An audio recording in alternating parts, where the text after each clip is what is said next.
Hello guys, it's Pauline again. Welcome back to my channel. To those who are viewing my videos for the first time, guys, you're so much welcome, and thank you for joining me. Kindly subscribe to my channel, share, like and comment, and welcome to the family. And to my returning subscribers, oh my, you're so much welcome. I'm so thankful for your support. May God bless you. Now guys, this is a part 2, a continuation of my story. For those who did not manage to watch the part 1, kindly guys, make sure you watch it to understand what I am talking about. Now guys, back to our story. Things get tougher day by day. And this lady was 2 months or 1.5 months to go. She was already like finishing a contract. So one day the lady traveled and we were left at home with the kids. Now you understand, it's just me and her and the kids, though they were no little kids, like they were all teenagers. And sometimes you do understand how teenagers behaves, especially when they know mama is not around and no one is around to look at them like how a parent can, because sometimes they will just look down on you, or maybe they know you cannot do anything when they do something worse. So it happened, one of the girls, like one of the daughters of the lady, I think she had some issues with her parents. Apparently the mother was not around, the dad also was not around, and it was just the two of us and them. So she went to one room, she stayed there like for the whole day alone. Nobody bothered to go after her and ask her what was wrong. So I was so concerned, because by the end of the day, we are the ones who are supposed to watch over the kids. And it was so different because the girl didn't choose to lock herself inside the room, or rather she didn't choose to stay alone. So I had to follow her and find out what was wrong. So I followed the girl. I tried to ask her what was wrong, but she kept on crying. So I talked to her, calmed her down, and wanted to know what the problem was, because it wasn't like normal days for her, and that thing was disturbing her, and she needed someone to counsel her or someone to talk to her. So I sat down, we talked, and the problem was her parents, mostly the mother, because she couldn't get enough time from the mother, or rather the kind of advice she would want to get from her mother, the mother was so busy to talk to her. So she had issues at school, issues also with her friends. Her sisters and brothers, nobody wanted to listen to her. And to her as a teenager, she just thought the best thing was to lock herself out, or to lock herself in a certain room and stay alone, because she felt lonely. So I noticed something was wrong, talked to her, and I told her when the mom comes, I will make sure I will talk to her. All this time, guys, remember my colleague is inside the room, she's resting, she's actually sleeping during the day. It's not like it's a bad thing to sleep during the day, but when there's something wrong, guys, that is not the right time to sleep. Rather, you should take action or try to do something to help the situation. So I was the one who was running up and down and looking after the kids and knowing if everything is okay, because the mother is not around. So I did that. I kept on going back to check at the girl until it was maybe after 4 to 3 hours. It was around 4 in the evening, when the girl came and told me, Pauline, my heart is beating so fast. And because she was like laughing and dancing and running around, I couldn't believe like it's true. So I was like, kindly stop kidding me, I can see you are very much okay, what happened? So deep down I knew the thing that was disturbing her still, it's there, and that's why maybe she's feeling that. So I told her, just keep calm, and if in case this thing persists, kindly don't forget to tell me. We contact mama, or we try to take you somewhere to be checked out. So the girl was okay. Like, she said, no, I'm so okay. So for me, and it's someone I have known for so long, I knew she was completely fine. After an hour or so, it was getting dark. She came again and told me, you know what? I took 10 pills of Panadol. And I was like, seriously? How could you take 10 pills of Panadol? Like, why? She said, I just felt like taking because I have an headache, and taking 1 or 2, it's not enough for me. So I just decided to take 10. Then I was like, girl, you have overdosed. You cannot take 10 pills and be okay. So I thought she was kidding. And the thing I could do is to go to her bigger sis and tell her what she told me, because I was not so sure. Maybe she was joking to me and I couldn't understand. So I went, explained to her sis, and then the sis was like, who told you? Then I told her. She told me. Then she was like, she also told her friend she took medicine. Then I told her, this thing is serious, and we need to tell mama about it, or we need to involve someone, an elder person, a member of the family who could handle the situation.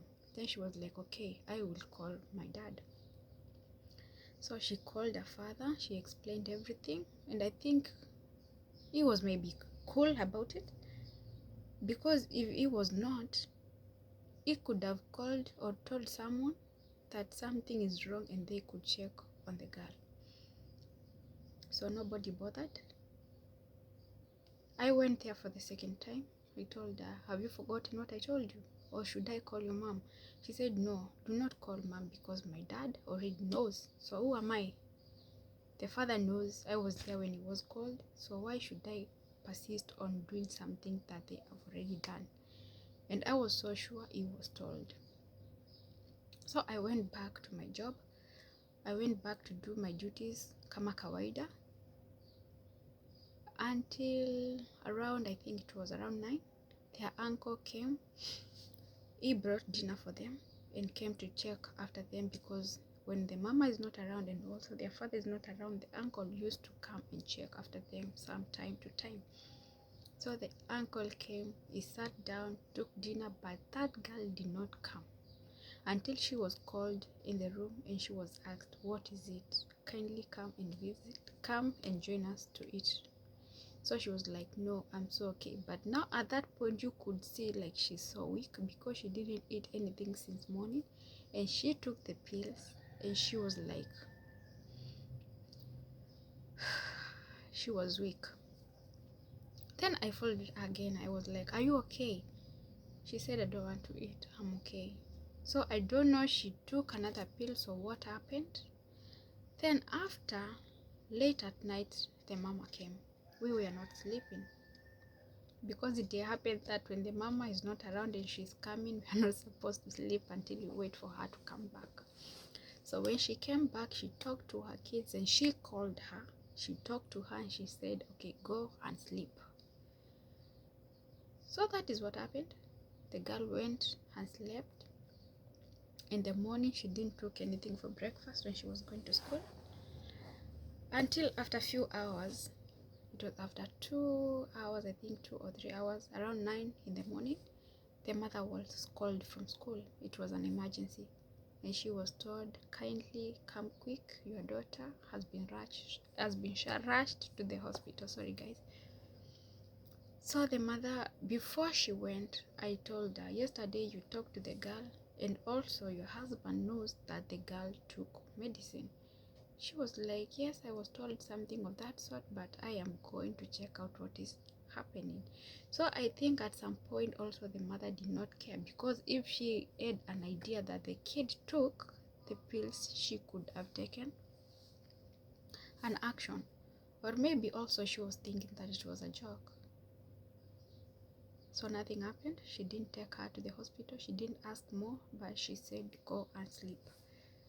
So when she went to the hospital, She came back for the girl's clothes because she was admitted in the hospital. She was admitted there for maybe 2 to 3 days. The lady didn't have any problem with me because I played my duty. I explained what happened to the kids and they called their dad. She was cool with it because I played my part. But now my colleague took advantage of the situation, guys. She called the lady. Some people, man. She called the lady and she twisted the whole story. That I did not talk anything and I was there when she took the pills and I wanted to see her dead, guys. So you can imagine the shock. You can imagine the reaction of the lady and what she said after that. So she came back and she was like a burning bush. She was like, okay, Pauline, be prayerful. Keep on praying and make sure nothing happens to her, because if anything happens to her, you will go to jail. Guys, have you ever carried someone's cross? Like, seriously, you've just been framed of something you did not do. And someone is telling you if anything happens to that kid, you will pay for it. And seriously, you are very innocent. You did not do it. You don't even know how it happened, but you only find the situation.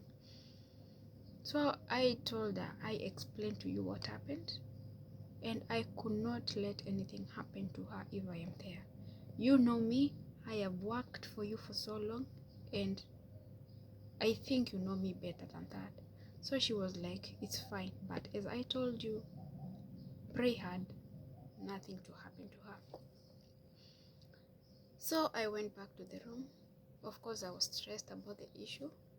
I talked to the colleague and she was like, she was pretending like she did not do anything. So she asked me, what's wrong? You look stressed. I was like, okay, this is what this and this and this happened, and I was told this and that. So she was like, don't mind her, she's trying to twist my mind and make me know that, or make me feel that she did not do anything, but it was her fault because that is what she wanted. So after 1 day, 2 days, she came back from the hospital. Definitely she was not that much okay, but she was kind of weak, and I thank God she was okay. So the lady came. In the house we had CCTV, so she opened the cameras and watched, guys, what happened. And then she noticed that my colleague twisted the whole story, did that purposely to make me look bad, guys. The whole time that she made me feel bad, the whole time that she tried to twist stories for me to get into trouble, the all times that she tried to step on me, guys, I never did the same to her. I never fight back.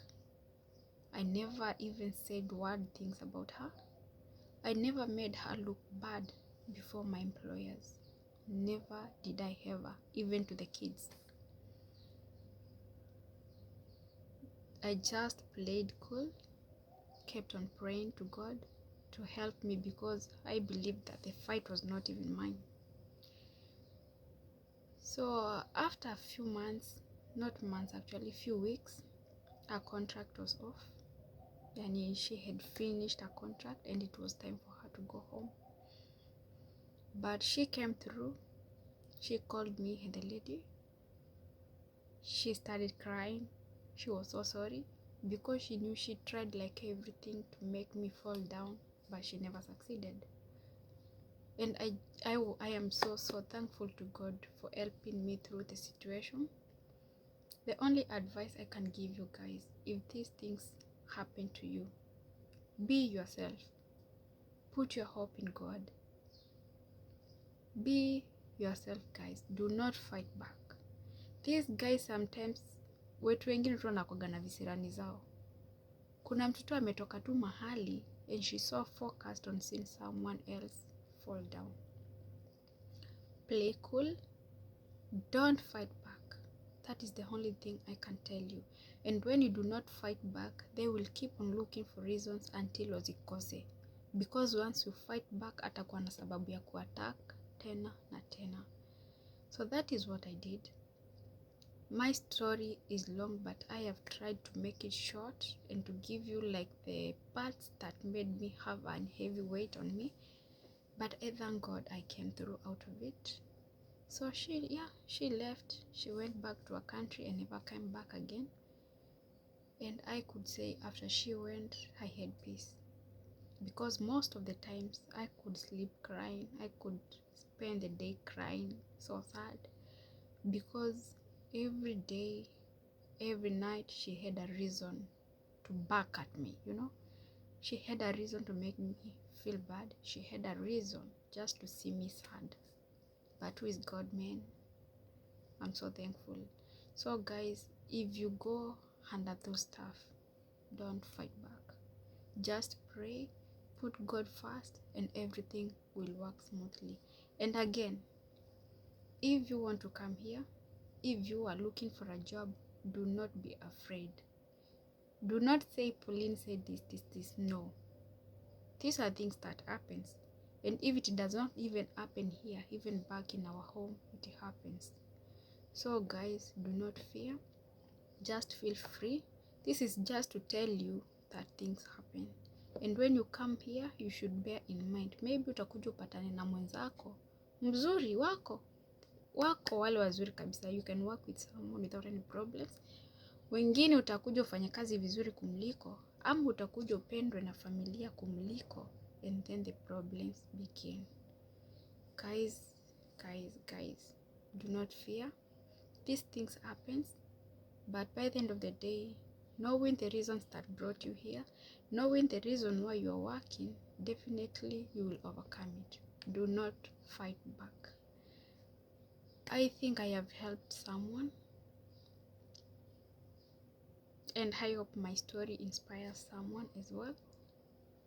Yeah, and I will keep on giving you more stories, my experience here in Gulf, and more about so much things. So guys, thank you for watching, thank you for subscribing, and kindly if you have not subscribed to my channel, just feel free and hit that subscribe button. Join my family. Let's do this together. Be blessed. Until next time, this is where I wanna wrap it around. See you next time. Stay blessed. Bye bye.